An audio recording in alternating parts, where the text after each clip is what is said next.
Hello and welcome to season 3 of Financial Secrets Revealed. Today I am joined by Spencer Sherman. Welcome to the show, Spencer. Welcome, Amanda. It's so good to be here.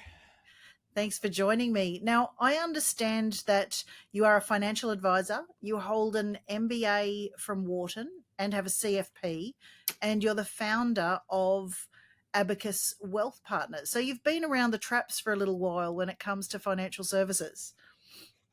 I have. I started Abacus 30 years ago and in my 20s, and it's been a long, fruitful journey with a lot of bumps along the way, a lot of setbacks along the way. But it was just myself, hired somebody, didn't know how to work with an employee, and she fired me after like a week.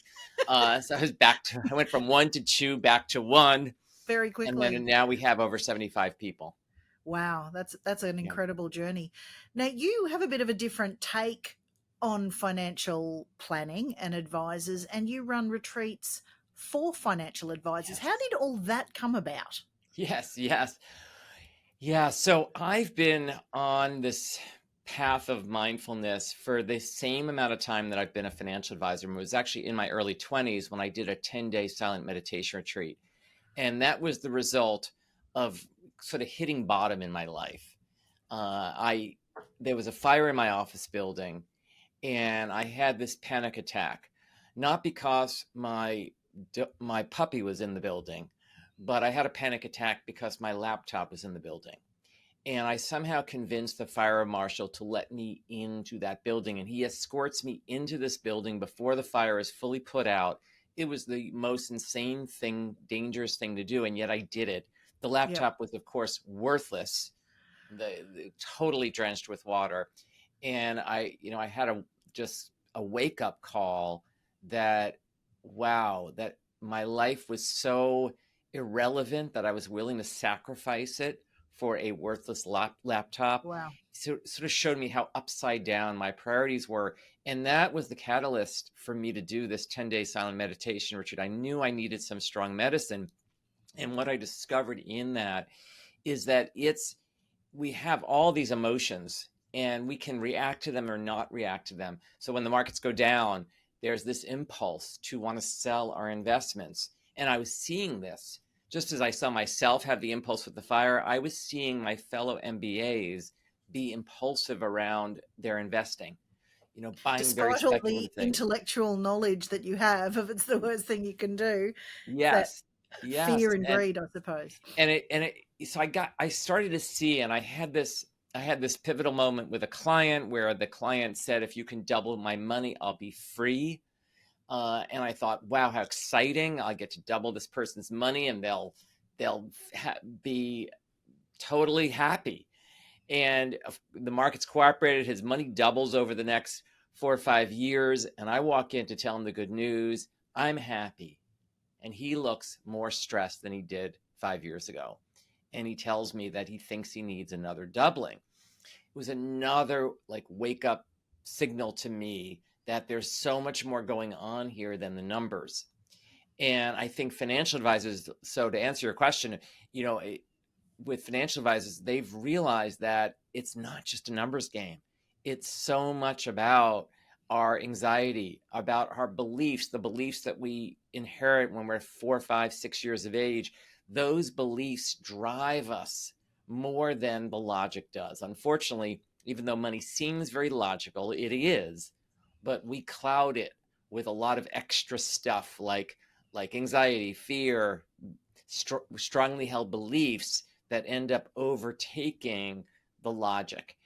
So another advisor was really aware of this also. Her name is Ariadne Hortzman, and she called me and she says, I know you have this very strong meditation practice. I know you've taught meditation. Would you be willing to gather up 25 financial advisors, put on a retreat to teach them about emotional intelligence, to teach them how to become more resilient, less reactive, to teach them how to be present with their clients, how to really listen with their bodies, not just with their minds. And I said, wow, that sounds great. Thank you for the idea. And we launched it the next year, and Ariadne has come to like just about all of my financial Wow. advisor retreats. We've done 9 of them. We And just it's did so one a few weeks ago. you're And I so have another one coming up in November brilliant. 1st to 2nd. I know I'm doing it now. When you're talking, you're thinking about what am I going to say next? Like you're not listening to Yes. take it in. Okay, podcast might be a slightly different situation, but even when you're sitting there with clients, you're focusing on what are the solutions here. My job is a fixer. How can I fix this situation to make you happier? So it's Yeah. very different just to sit and listen and absorb and take it in. And advisors obviously do need to be great listeners. Absolutely. These things sound simple. They are simple, but they're not easy because we're so trained, conditioned as advisors to be information givers, advice givers, to not really take in what the client's saying. We're not trained to be curious. Curiosity is really different from giving advice. Because when you're in that advice mode, you're not that curious. You want to just give a solution, impress the client, and move on to the next one. So And I what I suppose train that people to do client, is to get curious about, why are you thinking about buying a house? What's yeah. happening in your life? Have you considered renting, or where, what's brought this on? What are the benefits? What are the risks? And getting them to almost answer their own questions Mm. ends up ironically being way more powerful. They actually think of us in a better light. They perceive their financial advisor in a stronger way if the client gets to their own answers. And with that client you mentioned before who said, when I'm doubled, I'll be free. If we're not Yeah. sitting there going, what does freedom mean to you? How does freedom work? What does it look like? And then he comes back and goes, oh, I want to double it again. Like, well, like you said, it's that light bulb, isn't it? So money Yeah. stories are so important. And you did touch on them before. I'm going to be nosy. Is there any money stories in your past that you witnessed growing up within your family that shaped your beliefs about money that you've either had to stick with or undo? Yeah. Yeah. Thank you. Because there's a painful one in there that when I was 10 years old, my aunt and uncle and my first cousins lived across the street from us. And one day they disappeared when I was 10 years old. So they were there up until age 10. I knew my aunt really well, my father's sister. I'd see her every day after school, and all of a sudden they disappeared. My, my parents told me that they just retired to Florida. That's all that happened. They just left. And I just thought, okay, when people just leave and move, you lose communication. As a young person, it all felt strange in the body, but I couldn't put words to what was happening. And then I find out later from my father that actually what happened is that he and his brother-in-law, his sister's husband, they were working together in a business, and he saw him stealing money from him every day. He was stealing a little bit of money, and instead of having a conversation about it, he waited until he retired, and then he made the decision that's the end of the communication with him, end of the communication with my sister. They also didn't communicate back, so it was sort of like that certifies that they were stealing money. And a decade went by before my father got to this place of forgiveness. And but when he located his sister and brother-in-law, he discovers that they had already passed.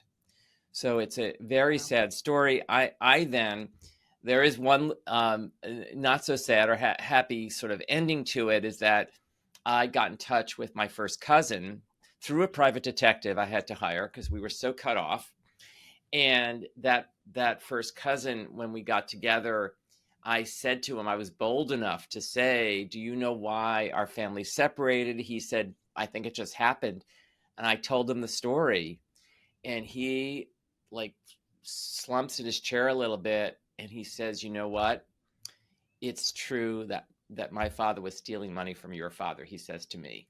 And I said, how do you know it's true? He says, because he said his father confessed it to him like a week before he died.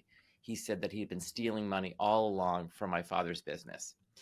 So what this story really revealed to me is the importance of having what I call a courageous money conversation. Is money is so taboo, it's so hard to talk about, and yet it can really be the difference. It doesn't have to be as dramatic as this story, but just the ability to say to a friend, hey, I don't think it's wise for me right now to go to a 5-star restaurant for dinner with you, or my finances already committed, my cash is already committed for the month, or I've got other priorities happening, I'm saving up money for a house right now, can we do takeout or something? That kind of conversation can really lead to so much less anxiety for us, and even more intimacy with the people that we're connected to. And yet I see time and time again people avoiding these conversations they know they should be having. And that story for my family has been kind of a kick in the pants for me to always have that conversation, to err on that side. And of course, there's no perfection here. You can have the conversation, it may not go well, but my experience is that 90% of the time you're better off having that conversation than not having it. And I think it's important to even open up the dialogue, because they may not be ready to chat at that moment, but Yeah. they know, all right, well, Spencer is open to it, Amanda is open to having that, and okay, I've digested it, I've thought about it, I'm a bit more comfortable. Maybe now I can, reinitiate it. So, just because someone isn't, I suppose, open at that minute doesn't mean that Yes. they won't come back to. Yes. I mean, a good the example chat. of that is that, if you have aging parents, that you might want to bring up the conversation of that you might need a care facility, that you may not be able to stay in your home, or you may actually even live longer if you go into a facility rather than stay in your current home. And they might say, we're not ready to have that conversation, but at least you've planted a seed and you can circle back to it. And having had the conversation, no matter what they decide, my sense is you're going to feel better about yourself having had it. And they will Yeah, also absolutely. know that you cared for them, because you got to say it in a way that it's very positive, that I'm bringing this up because I care about you guys. I want you to live a long time. It's not like, because you don't want to give them the sense that you're after their money or something. Yeah, I'm just going to Careful. throw you guys in a home. Are you ready? Yeah, yeah. But it's not everybody is ready for that conversation, or is going to move to a home. But at Yeah, least you're giving them the option. You had the conversation, which is the right thing to do. It's the adult thing to do, to bring up the choices that are hard for us to look at when it affects us. The absolutely. driving the car thing. I mean, it's Yeah. huge liability of somebody driving a car still when they're not really capable of driving a car well anymore. And that impacts on other people's lives. And I mean, they'd also Yeah. be the last person to want to have killed or hurt somebody. I know there was Yes. a lady here very recently. She was going down a very steep hill on the Gold Coast, and she leaned over to her dog to adjust the collar, went off the road, took the car all the way down to the bottom.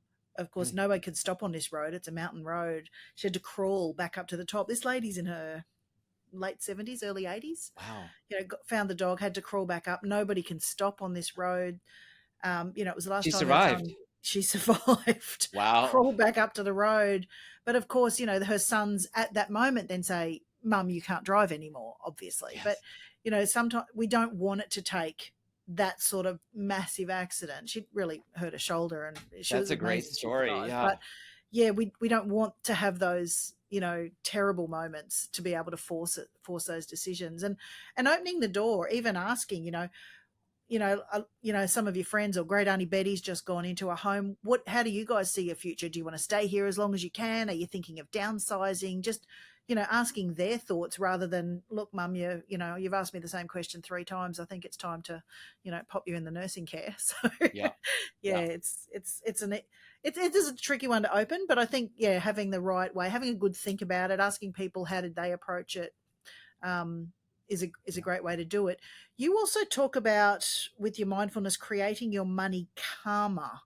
Hmm. Interesting concept, slightly woo Yeah. woo in the financial services world. What does that look like? You talk about letting go of aversion and avoidance. So how does it then become, I suppose, this abundance mindset instead of a scarcity one? Yeah. Yeah. Well, I love that, because my meditation teacher says that generosity is the pathway to abundance. And that might sound really counterintuitive, right? How could generosity be the pathway to abundance? But when you think about it, that ability to let go, that ability to do good in the world. And when I use the word generosity, I'm not just saying financial generosity. I'm talking about a generosity of spirit. That if you're generous with your colleagues at work, you're generous with your friends, your family members, that generous to yourself. That's another important thing, is you can't leave yourself out, because you're part of this human race too. That generosity will cultivate a lot of energy, a lot of creativity, a lot of likability amongst others. And those are the people who are more likely to get promoted or get jobs or make wiser financial decisions. Because when you're less stressed, you tend to not grasp for things as much. And generosity is like that antidote to grasping for more. It's that it's counterintuitive, right? Like the idea of giving things away, giving away your time, giving away your resources, that actually builds up our confidence. It tells the brain, we're actually creating these neural pathways in the brain, that we must have enough because we're so generous. So we're constantly affirming our enoughness. And that affirmation and that grounding of that enoughness tends to lead to a lot of success in our lives. So So how do I you, think so this someone is, who that's a bit new for, how yeah, do you get to that place? I mean, if you're sitting there yeah, struggling, going, "Oh my God, the cost of living's outrageous. I don't know if I'm going to make ends meet. How am I supposed to be generous when everything's so hard and overwhelming?" What's the little things we can do along the way to start moving into that place? Because I mean, it's yeah, not something most people can flick a switch and right. suddenly today I'm going to be a generous I person. love the I love the question, because I'm such a believer in like starting with small, doable things. And so you could start with just wishing wellness to somebody, wishing wellness to a friend of yours, wishing wellness to a family member, wishing wellness to colleagues at work. And you could just do it in stealth mode. So you can do it to Do it at people you work. like first before the people you don't really like. You can Do practice it on the with ones you people you love. like first. Yeah, yeah, yeah, yeah. Exactly. But it's powerful to do it even with the people you don't like. You start Absolutely. Might wishing be this hard to start wellness that way. to others. And at first it might be a little bit of a fake it till you make it. You may not really be meaning it, but eventually you start really feeling the meaning of these words. When I say, may you be well, may you be abundant, may you be happy, you can start wishing that to others. You wish it to yourself is another thing to do to bring that generosity to yourself. And you can also bring generosity to yourself by just taking, instead of working nonstop, take a 5-minute break every 30 minutes, get some fresh air, and then come back to work. You'll be more productive. But again, you're telling your brain that I care for you. I value you. I'm being generous with you. All of that is really good stuff for the brain. It starts to snowball into goodness. And often what we're doing in life is going the other way. We're working and then we're surfing the internet, working, surfing the internet. Instead of that, work Scrolling and then mindlessly. go work for 30 minutes and then take a 3 to 5 minute walk outside and go back to work and see how that day goes. That way in which you're so generous with yourself, how does that show up in your posture and the way you think of yourself during that day? And then you can start spreading it around in other ways. There's helping people at work, being the person who says, "Oh, I'll help you do that." I mean, I know my son, he helped somebody at work one day, and the boss happened to see it, and he offered him a promotion right there, Wow. like that later that day. So it's that generosity really does pay off for us, Yeah. and it can start, If like you're that's a saying, very start, small steps. Yeah. yeah, what are some other little steps that we can do as well? Because obviously affirmations are Yeah, just so one. I little Not steps. I mean, I everyone's think super comfortable. I think we get very hung up on amounts of money. Like, I can't save money. I have no money. And I always Yep. say, start with the smallest amount that feels comfortable, or the biggest amount that feels comfortable. Start with any amount, whether it's $1 or $5 or $10. Start saving money. That is an act of generosity to yourself. It is also telling your brain that you have enough. You're moving away from scarcity, because when you're in that place of scarcity, you're in that place of fear. And when you start saving money, you're building up this sense of enoughness. So start saving money, start giving some money away. Give it. Again, the brain will just register that you gave money. So maybe you give $1 or $5 or $10 away. You don't have to give major gifts to a charity to get their appreciation or to feel it within yourself. So I think those are another ways of cultivating this sense of generosity. And I think the other thing in terms of like how to be really aligned with yourself so that your actions become fruitful over time, your actions are more wholesome, I have this thing about patience, is waiting 3 days. When you have that urge to buy something, wait 3 days and see if you still need it. Because by satisfying every itch we have, we end up becoming much more dependent on the external world, and we don't cultivate that inner happiness as much. So if you can just resist the urgency to buy something, wait 3 days, and then buy it, if it's still feeling so strong for you, you're going to make much better buying decisions, and you'll have more money left over for savings or for giving, for charity. So a lot of Absolutely. good repercussions there. Yeah, and I mean, if it was, this $30 item and then you decide, okay, I don't need that. Well, that's $30 you would have spent. What can you do with that instead? What can you do So, with that instead? yeah, Exactly. And it's just gotten so tempting and so easy to buy stuff today. I mean, I noticed it in myself. It's just, it's like that moment of boredom, or I had a bad day today and like, oh, let I me just go deserve it. online, buy something. Let Yeah, me just buy something.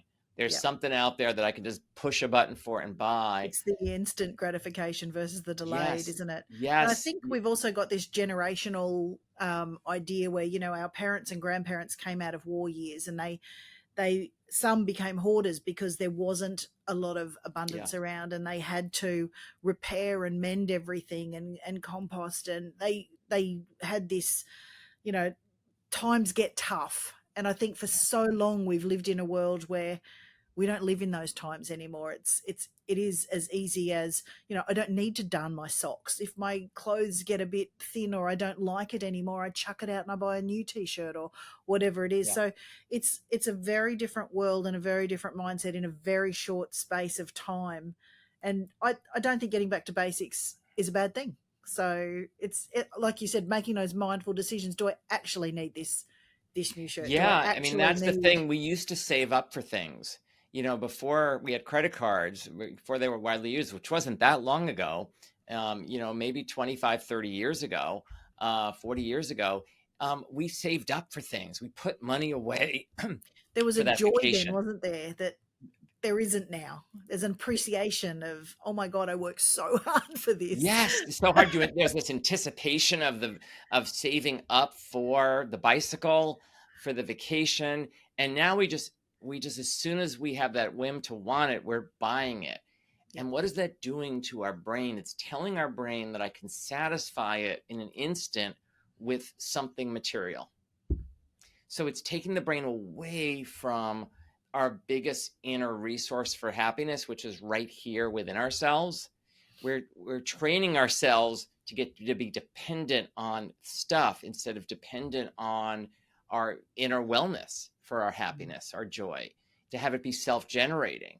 So that's what I think is the opportunity here, is when you're feeling that boredom. I mean, I'm speaking to myself as much as all of us. When I'm feeling that boredom, I am, hopefully, most of the time now, I am opening to that boredom. I'm feeling that boredom and getting curious about that boredom, because that boredom has some there's grist for the mill there. If I'm willing to be patient with the boredom and ask them questions and say to myself, you know what, I'm going to wait on buying that thing for a few days, and I'm going to look to see what boredom has to really say to me.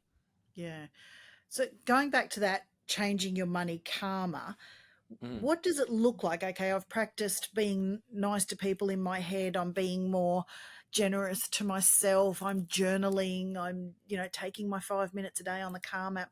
What does that look like with our money story? How does it change it?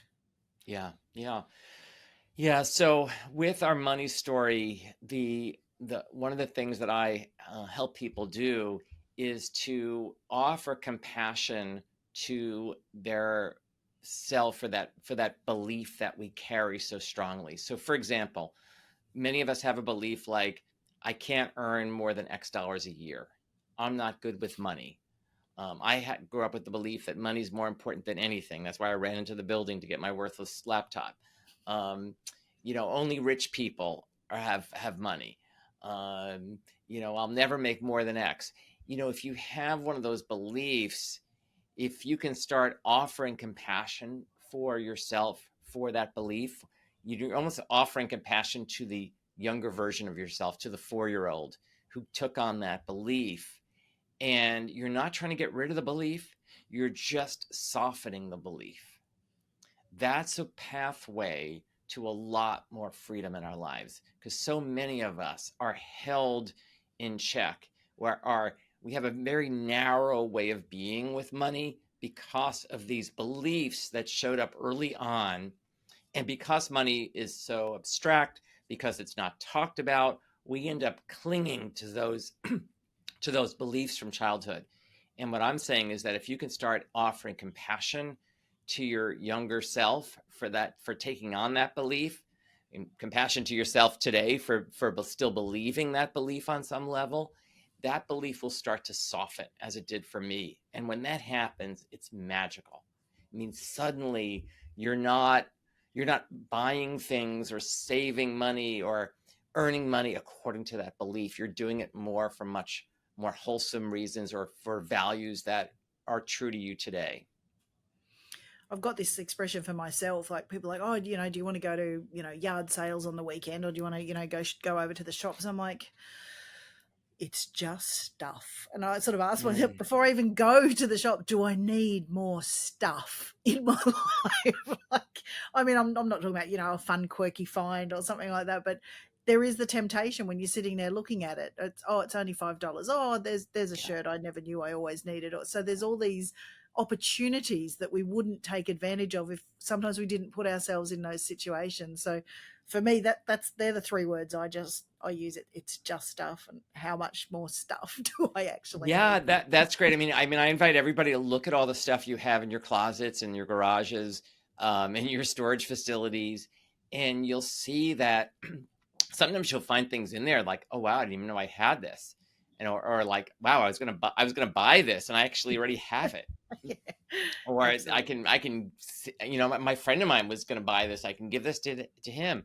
But it really is a reminder of how much stuff we've bought that didn't really serve us.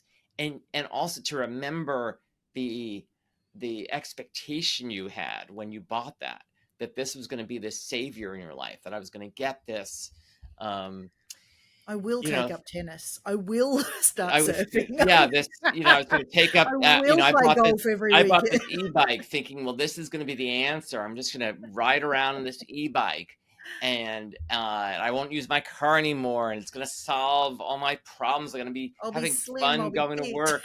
I'll fit. I'll be looking cool, and then I got into an accident with the e-bike, Oh, and, okay. it's in my garage now. Or it just didn't work in the rainy weather also. So it's in my garage. So I think that looking at the expectations that you've placed on things over time, and how rarely things meet the expectations that we put on them. That's just a great recognition, so that when you're going to buy something, it's like, you know what, this is going to be this time is not going to be different. It's going to be something that brings me a blip of joy in the moment, and then I kind of return to my basic sense of happiness after a day or two. I get a little blip of happiness, a little dollop of dopamine, if you will. And that is so good to know that, because then you're not going to be as attached to buying that thing. Or if you look online, you see, wow, the price has just gone up, or it's not really affordable for me, or I really want to spend my money in other ways this year, then you're like, it's not a big deal to let it go, because in your bones that nothing has delivered on its promise to you. Do you find it's much easier for people to say no in the moment if they have very concrete goals for their future? Yes, that's a great point. I think this is what's so great about structure, is that if you have structure, like I say to people, if you're living alone, you're living with a partner, and you share finances with a spouse, a partner, plan out what you're going to spend money on for the year. So, go out for dinner together or dinner with yourself, and just write down what are all the big ticket items you want to buy this year. And especially if you're in a partnership, it's good for both spouses to be able to say, hey, I want to go to Europe. I want a washing machine. I want a new clothes. So this way you can all look at all of these things, and you don't have these thwarted expectations like, oh, wow, I didn't know we were going to do that vacation this year. And you can put it all in the mix and then decide together what really makes the most sense. But that provides some structure, so you can say to yourselves, okay, if we do all this, let's say, we can't do anything else. So when Mary invites us to go on a ski weekend with her family, we're going to say no. And that's very freeing, to know that you have that ability to say no. It's the same with charity. If you plan out your charity and you know where it's going, I mean, even if you only give $100 or $1,000 for the year, you know where it's going. And when someone asks you, you can just say, my charity's already committed this year. I'll keep you in mind for next year. It really helps us. Yeah. So as we're becoming more mindful as consumers, if we still need that structure and path and the professional to help guide us, because again, we don't know what we don't know, how do you see more mindful advisors fitting into that space and helping their clients? And if I wanted a mindful advisor, what questions do I ask them? It's not like, they're going to put on their CV, I've got an MBA and I'm a yogi. So how do we go about having said that, I do know a couple. So Yeah. how do we find that, I suppose the kindred spirit in the professional? Yeah. So I think, there are two questions in there. So a mindful advisor is more likely to tune into you, to get curious about your wants, is less likely to just give you kind of standard advice for things like, oh, you should definitely buy a house, for example, which most financial advisors, including myself, recommend. But I always get curious. I always really listen and try to come with with a Buddhist idea called beginner's mind. That beginner's mind says, let go of all your biases, let go of maybe all your knowledge, and just listen, and just see whether, a house, for example, really makes sense for this client.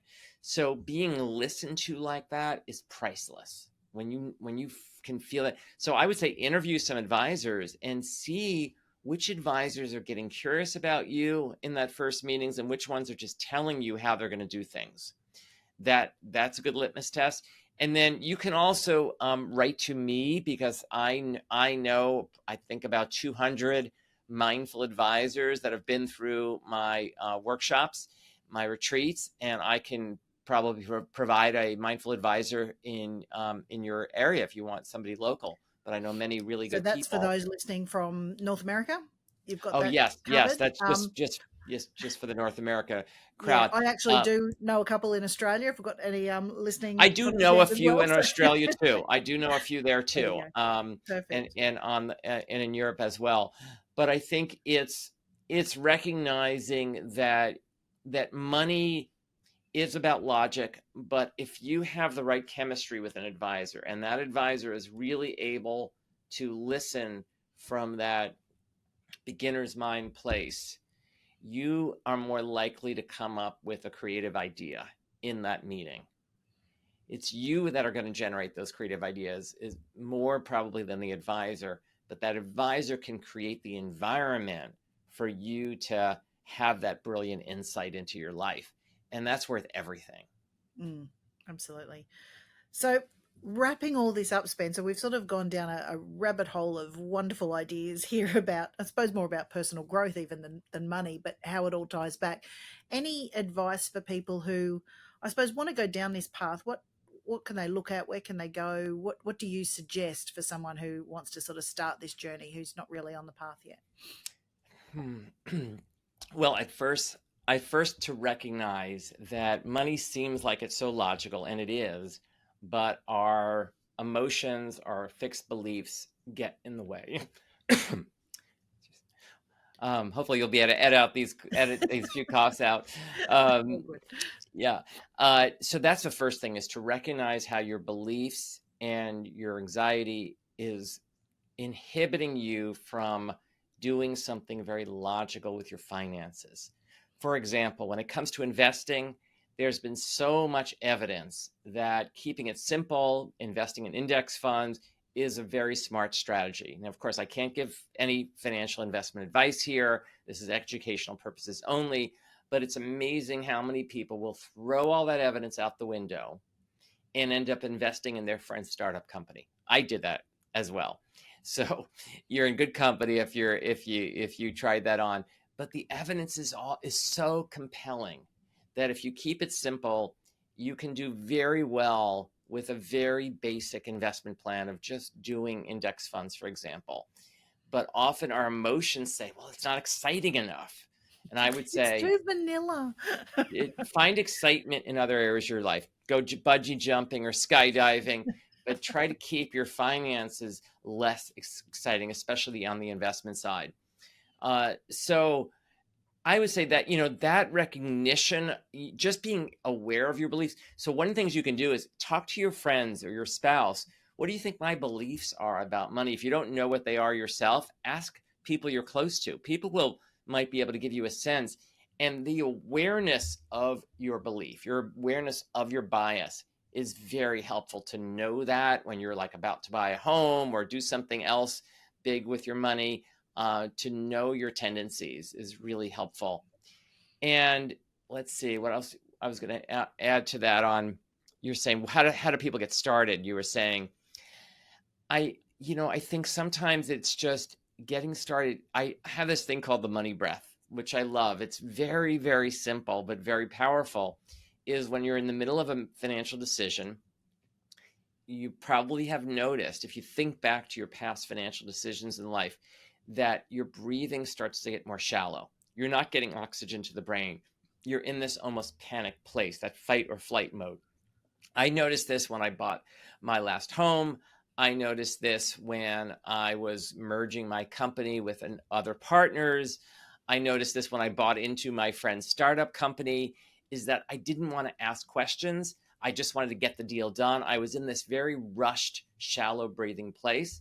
So the antidote that I offer for that is this money breath, which is a 10-count breath, inhaling to the count of inhaling to the count of 4. No, it's inhaling to the count of 6. Inhaling to the count of, no, I got it all backwards. It's inhaling to the count of 4 out of 6. Yeah, it's inhaling to the count of 3, pausing on 4, and then exhaling on the counts on the last 6 seconds. So it's 3 seconds inhaling, pausing, and then 6 seconds. The exhale is twice as long as the inhale.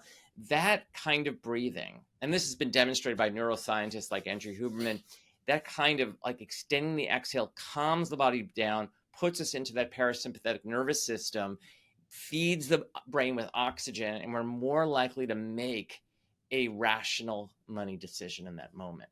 So these are some things you can try on. I mean, I have a lot of resources on my website. You can see them at spencer-sherman.com/free. spencer-sherman.com/free is a place to go. And if you're a financial advisor, I actually have retreats for financial advisors, lawyers, and CPAs. If you're interested in becoming a more emotionally intelligent, emotionally aware CPA, attorney, financial advisor, write to me at spencer@abacuswealth.com, and I'll add you to the events newsletter. Thanks, Spencer. I'll make sure those links are all in the show notes as well, so people Great. can find you. So again, thank you so much for joining me today. I've enjoyed going down the mindfulness rabbit hole with you, and appreciate all your insights and stories. So thanks Appreciate again. you, Amanda.